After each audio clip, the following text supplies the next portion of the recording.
Hi, this is Rick Batista with School Street Social, here with zfrank, who is also a co-creator of School Street Social. We met a couple of years ago and kind of got together and started our own community event here. How you doing, Zach?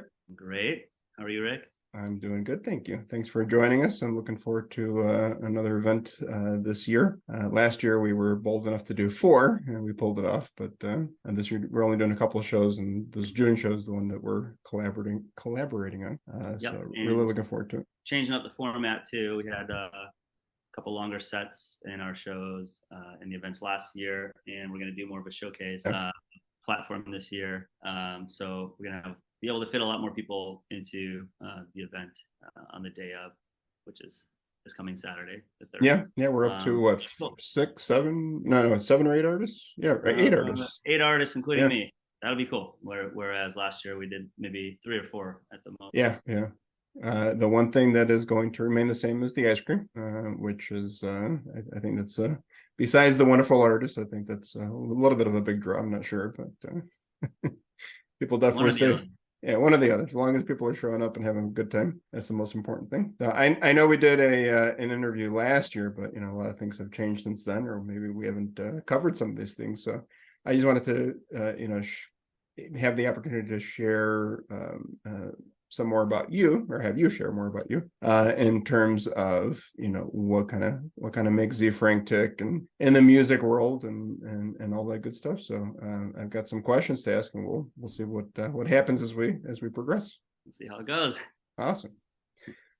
First one up. Do you remember the moment that you realized you wanted to be a musician? Oh God, I don't know if I remember the exact moment I wanted to be a musician, but I definitely recall one kind of transformative moment in my musical life when I was a wee lad, and we had a grand piano in our house growing up, and my parents did make us all. I have 3 siblings, 3 sisters, and my parents did make us all take lessons, but I mean, outside the lessons, I would just sit down at the piano and just for fun, kind of pluck out little melodies that I knew and that were in my head, maybe from like something on the radio or like some like theme song from a cartoon that I was into or something like that. And I just remember one day my mom was listening to me. She was just like standing at the threshold of the room, and she kind of called me out on what I was doing and kind of drew some attention to it and was just like, Zach, not everyone can do that. That's an interest. Like that's a cool skill that you can do. You just play a melody from your head. And I was just doing it. I didn't know anything, I didn't know anything about what I was doing. I was just doing it. It came natural. So you were playing by ear. It's not like you were, oh, let me go learn this piece. Right. Yeah. Oh, I would just kind of from my head, I'd be like, figure out a melody and yeah, play it. And awesome. I wasn't like, I wasn't like arranging it with like full chord, full like Yeah, 7 chords underneath it or anything like that. I was just yeah. playing melodies. But yeah, that's like the first moment I realized that like maybe I have this musical talent that not everyone has, and maybe I should kind of pay attention to it and honor it, and focus on it a little bit more. And it's not like from then on I pursued nothing but music, but Yeah. that was definitely a transformative moment for me to kind of understand that. Awesome. About how old did you say you were, or did you say? No, I don't know. I'd probably single digits, maybe 10 at the most. Yeah, awesome. And did you end up going to, see anybody as far as taking classes to kind of enhance those skills, or through, school, high school, college, any music lessons, any music courses? I don't really remember the order of events, but I mean, throughout my childhood, my parents made us take piano lessons, which I don't know if I enjoyed it that much, playing with this old lady in her house, some, like Mary Had a Little Lamb, that kind of Yeah, stuff. yeah. It was okay. But The first recital stuff. elementary school, um, they kind of, there's an opportunity to kind of try out a bunch of different instruments. I think ideally I would have liked to play trumpet. I just was drawn towards the trumpet, but I just did not have the ability to do that. I think they call it the embouchure, maybe Yeah, like that like force with the lips and the breath. I played violin for a while, and again on violin I did a lot of like playing by ear more than I actually practiced like the stuff we were supposed to play. I think. yeah. Later on, like in high school, I ended up playing drums and then guitar, and I drums I took lessons, guitar I was just kind of playing by ear and using tabs online, which is like a really simple way of reading music for guitar specifically. Hmm. And I was like just teaching myself songs from tabs and by ear. But my mom was like, you're really good at this, but it might help you accelerate things by taking lessons. And I was feeling a little bit too proud to be like, yeah, I'll take lessons. I felt like I was really finding my own way, and I was really proud of that. But I did take some lessons, and I learned a few things.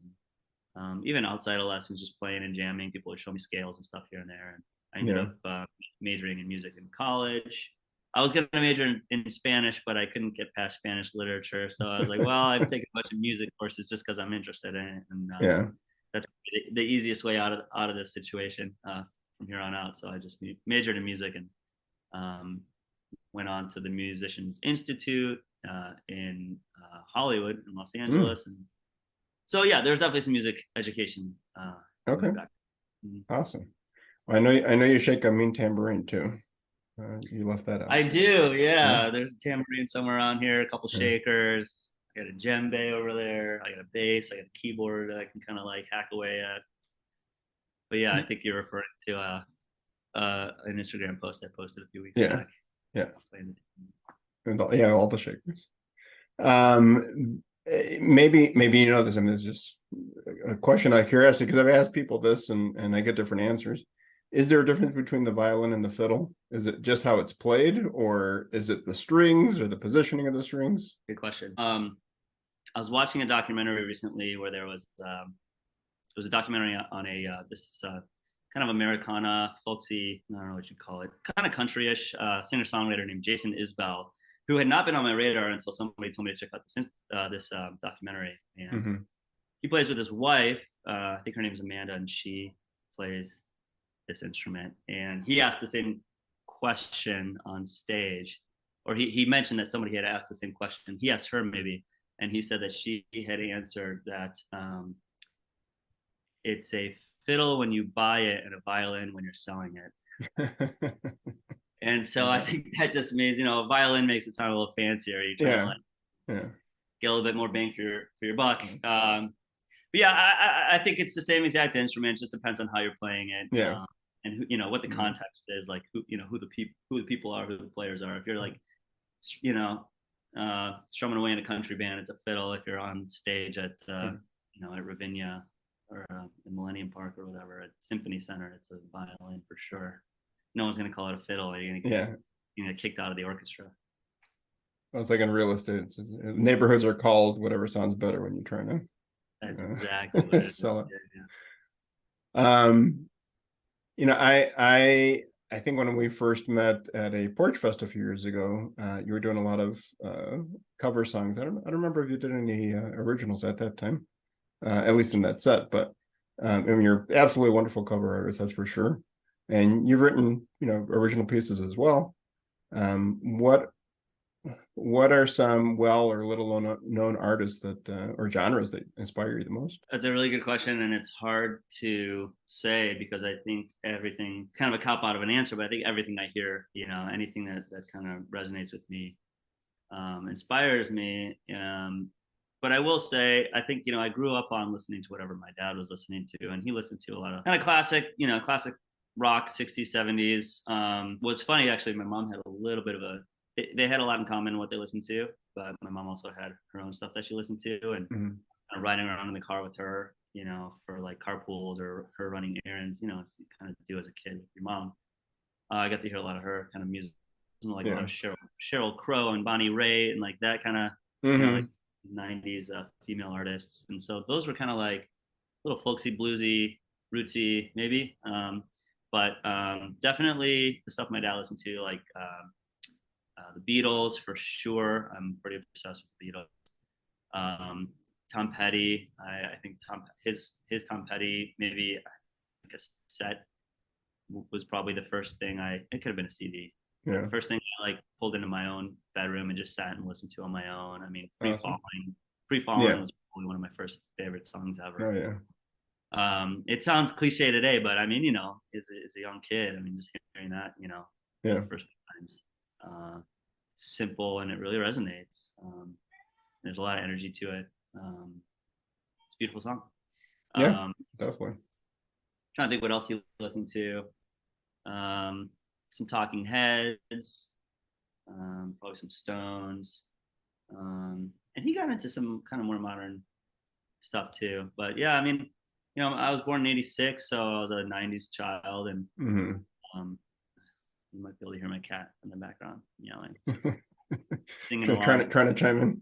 Yeah, she's like, what about that Meow Mix song? Um, yeah, whatever was playing in the '90s, like all the pop, you Yeah. know, um, Before streaming, when you had to play the radio yeah, everything on the radio, even or Mbop. CDs, Yeah, yeah, CDs were at the time. I think my first few albums were I probably had actually cassettes, but my first few CDs I remember were Oasis, What's the Story, Morning Glory. Hmm. What a great album, and Green Day's Dookie. That one, my it's probably still making my neighbors' ears ring. Or yeah, Yeah, from and blasting it back in the day. oh yeah, I was in high school at the time and having that on my boombox in the bedroom. Yeah, that was an awesome album too. Yeah, I mean at that But time, yeah, no, I was gonna like say like at that time for me it was Green Day, L7, which I don't know too many people have heard of that group. oh, It's an all women's band. mm, Rage Against the Machine, yeah, but, Chili Peppers. That's another big one. yeah. Even Radiohead. I mean, like, yeah, there's so many cool different sounds out there. Oh yeah. That all Yeah, resonate. 90s was a very interesting time for music, but a lot of several different genres from kind of across the country and the world. Yeah. A lot of angst, a lot of anger that that they were getting out there. Hmm. But there's my cat, one of my cats. Two black cats here. Let's see. Yeah. Here's Luna. Oh, nice. He can care less. That's JJ. Oh, JJ, perfect. Yeah, well, not the name of the company. He was actually named JJ before the company came about. But is there any genre specific song that you'd love to cover, but you haven't because you feel like it's just too out there, like you don't even try and attempt to cover that specific genre or song? Maybe. There's some like Kendrick songs, or maybe something along the lines of like Impala, where there's like kind of a lot of atmospheric stuff going on. Maybe Mm-hmm. like something from Beck Odelay. I Mm-hmm. think it would take, these are like super produced songs.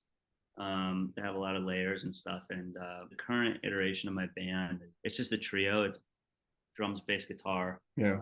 and vocals. So I mean, if we had like a couple keyboards or something, maybe some like auxiliary percussion, I don't know, we'd be able to kind of go a little wider as far as what our capabilities. Mm-hmm.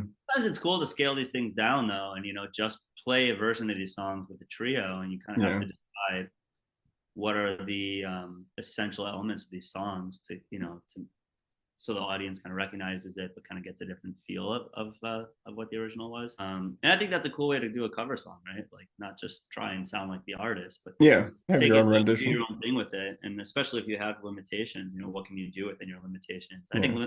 I think having limitations is one of the important things for creativity, actually, because if the sky's the limit, it's Yeah. almost Yeah. it almost And this is something I talked about with a couple of the other artists that are going to be performing on Saturdays. Like, as you progress in your musical career, I mean, like some of the biggest artists that have been performing for decades. I mean, you go on tour, and it's like you don't go and play the same songs you've played the same way you played it. You find a way to play it differently.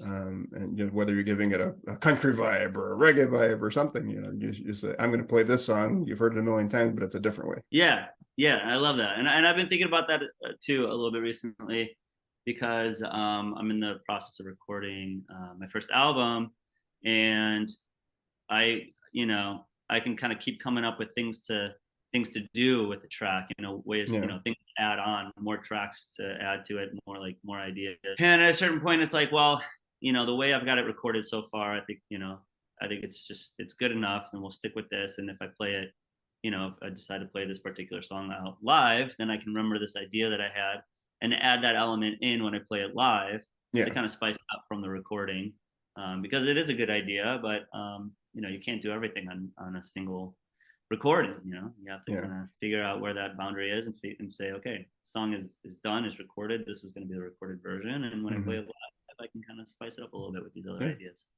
Awesome. Very fun to get creative and put something out there and see how it's received. I mean, like with everything, when it comes to creativity, some people are gonna love it, some people are gonna hate it, some people are gonna care less, and your vibe attracts your tribe, So there's gonna be an audience somewhere. That's cool. Yeah, you got to reconcile that to when you have the option. Do you listen to music on vinyl, streaming, cassettes, 8-track cassette, CDs, or is it just like always streaming these days? Mostly streaming these days, although I do have my turntable here, and I got some records down here. It's a lot of jazz, Beatles, and I really don't get as many opportunities as I would like to. Just sit and listen to them, or at least I don't take the time. But I still go out and buy records. I don't know. Yeah, they're fun to have. They're fun to have. I mean, if I'm like hanging out up here in my studio, which is not just a studio. I mean, there's a couch here, and there's I hang out here, but yeah, once in a while, like in the evening, I'll hang out and throw some records on. Yeah. They're high maintenance, you gotta get up, flip it on. Yeah, you gotta flip it, and you don't want it, to get the this doesn't stop turning once it's in the middle. Yeah. If I'm not paying it, it's something you gotta like focus and pay attention to. So if I think I have that capacity, then I throw some vinyl on. It helps build our attention. Yeah, it does. It's a good exercise. There's this cool bar in Chicago that I've been to a bunch of times. One of my favorites. It's called Estadio, and it's over like near Logan Square in Logan Square, and they're always playing awesome Latin music, kind of Latin jazz type stuff. Yeah, you can call it that. I don't know if that's exactly what it's called, but just badass Latin music. And so I went to a record store and just like went to the Latin section, and I guess the Latin jazz section, just bought as much as I could find, more or less. And on a nice summer day, there's nothing better playing that stuff. I mean, that's 80%, 85% of the appeal of that bar. Just like just the tunes that they play. Oh yeah, well, some good Latin jazz and a nice cold drink on a nice warm day. Exactly. Doesn't get better. We have an old Zenith floor model record player with like the speakers where you can like open the doors. Oh, cool. Nice. Got it at a garage sale. I think it was like I think around $70-$80 or something. Wow. Nice. I mean, it's like everything in those days, harder to move. So wherever you put it, that's where it is. But I love vinyl. I too don't make enough time to sit there and play it. But I've always loved the needle on the record. I think it's just one of the most beautiful and sexiest sounds around there. And you just once it first hits, then you're just waiting for the song to start. Yeah, right. Perfect. I probably won't be releasing anything on vinyl immediately. I have so much music that I've written that I have like the first 5 or 6 or more albums queued up, but one of the later albums in that queue is going to be kind of like almost like a doo-wop inspired album, like cool.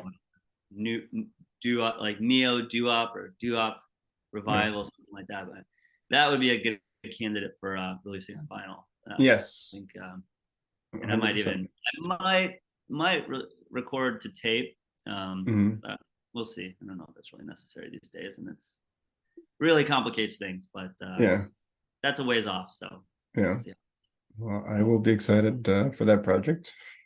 I'm excited too already. All right, we're gonna start wrapping it up here, but a couple of quick questions to learn even more about you. What's the one song that you go to when you need to get pumped up? There's a Chance the Rapper song called I think it's called All Night. Yeah. And so I'll just I'll throw that on, and that'll just get me going. Yeah. All night. Yeah. I'm not gonna sing it, but it's just that's a good pump up song. How about when you need to chill, you're just trying to be as peaceful as possible? I'll probably throw some jazz on. I'm a big jazz fan. So something in the jazz category, depending, or or like some like male singer songwriter stuff. I'm trying to think about it. I don't know. Yeah, let's just go with jazz. Okay. How about, is there one song that you absolutely love that if you tell somebody that you love that song, like you might tell me now, people would just say, I don't believe it. And like, is it just one of those like guilty pleasures that like, you know, you might even be too embarrassed to say? Nothing that's popping into my head, probably Yeah. as a self-protective mechanism, subconscious self-protective mechanism. All I right. do. I know that uh back in the day I loved Bop, by Hanson. Okay. I don't. That I can fit wouldn't the say I building. still. I wouldn't say I still bump that these days, but I some of my early kind of guitar influences were people like Jason Mraz and Jack Hmm. Johnson, John Mayer, Dave Matthews, and there might be a couple of their songs that I think still kind of strike a chord with me, and even though I kind of feel like I kind of feel I don't know. I don't want to sound like pretentious, but I feel like I've kind of like moved on from that kind of Yeah. music, like my like college, high school, college days, like even Yeah. middle school days. So maybe it's just because I associate it with being a little bit more, young and angsty. Hmm. There's a band actually. There's a band, a local Chicago band called Lucky Boys Confusion, Yeah. and they're like an emo pop punk. Maybe not emo, but yeah, kind of. I mean, all pop punk. Most pop punk is a little emo. Yeah. There's some emo. But I was actually bumping some of that the other day, Yeah. and I mean that stuff kind of reminds me of being like in early, like late teens, early 20s. I think even Yeah. that I was listening to in middle school, but that stuff's still awesome. Like I love that stuff so Yeah. much. And like I was thinking about it as I was listening to it. They had like really cool song structures, and like their songs would kind of go to these places that you don't expect. And I think that's just really cool. And now that I'm like looking back and analyzing it, it was really interesting stuff. That like even people like big classic rock artists or current pop artists, like they don't do these days. Hmm. I can't really get into details about exactly what it was. It's just like they would kind of like have these like bridges or B sections, and then it would like kind of go along, and then it would take a turn, but it would still be all kind of cohesive, and like it would just work, and it was just kept it interesting, and um, but still like you still bob your head to it, you can still follow it. So I Yeah. don't know. So yeah, some Lucky Boys Confusion. I can always get down on that pop punk Okay. stuff. Yeah, Awesome. it'll pump me up for sure. Yeah. I was thinking kind of like have you seen Office Space? Yeah, Yeah. Like at the beginning, where he's listening to the gangster rap and yeah, and then he like he's like you're listening to something in the car and you're jamming, but then you get to oh a red light yeah, and you're like, okay, I don't want anybody to realize that I love this kind of music or I love this song. yeah.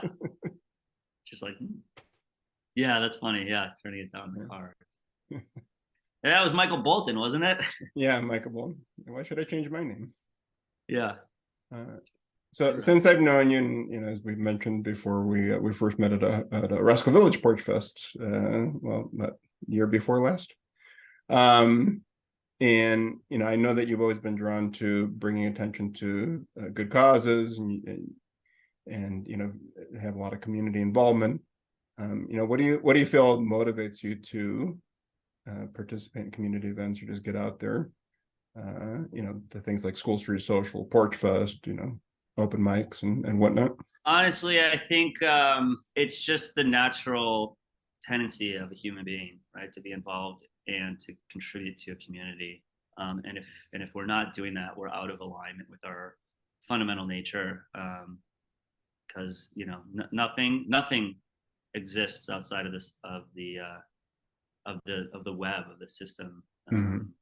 from which it has spawned, and you know no man is an island. John Yeah. Donne. Um, but yeah, just for everyone's mental health and sense of well-being and sense of connection and love and purpose. You know, I don't think there's anything more important than being involved in community and connecting people and sharing and helping each other out. I think that's the only thing that's going to keep us from going under as a society. Yeah. And I can't thank you enough for, helping all the help that you've given, put together these shows last year and this year. And I know we're not going to tackle as many events together this year like we did. But it for me, community is such a big word that has so much meaning. And I grew up in Roscoe Village. I love this neighborhood. I've born and bred Chicagoan. I love the city, and having seen just both sides of the spectrum when it comes to the real estate side of people live in $1 million homes and people live in poverty. It baffles my mind as to why that even exists. But that's the reality of life. But at the end of the day, there's still those international languages, love and food and music and science and all that stuff, and ketchup for some reason. But I think it's important to I guess in my mind, we are all connected somehow. Whether we like to admit it or not, we all have our differences, we all have our individuality, but we're all connected. And one of the ways that we're all connected is within the community. So it's important to, no matter who you are, what you look like, what you do for a living, it's a great way to music, ice cream, being together, having a good time. It's one of the ways that we can kind of help bring society together a little bit. Totally. Yeah, you can focus on differences or you can focus on our commonalities, and that's just gonna create your worldview right there. And it's really a choice. Yeah, and when you talk to people, in my experience, you realize how much we're similar. We all have the same basic needs. We all come into the world. We're all going to leave the world one day. So, for sure, right there. Which is why it's so important to get out and interact with people in person. Absolutely. Yep. No doubt. So we are giving the community of Chicago, not just Roscoe Villagers, but and the entire city of Chicago, and anybody who wants to come out from the burbs, an opportunity to do just that. And we're all neighbors, no matter how many houses or miles separate us. So I hope everybody gets a chance to come out and see us this Saturday, June 3rd. We start the show at 3. We'll be running probably close to 6 o'clock with the 8 artists that we have on the bill right now. We'll have ice cream, and we'll be there with our smiles on and microphones on and ready to rock. 100%. Any last words? Parting words of wisdom? That's it. Just come hang out and have a good time. It's going to be a beautiful day. It's going to be fun. Awesome. Well, thank you, Zach. I will see you Saturday afternoon. Looking forward to it. Yeah, right. Super excited. Take care.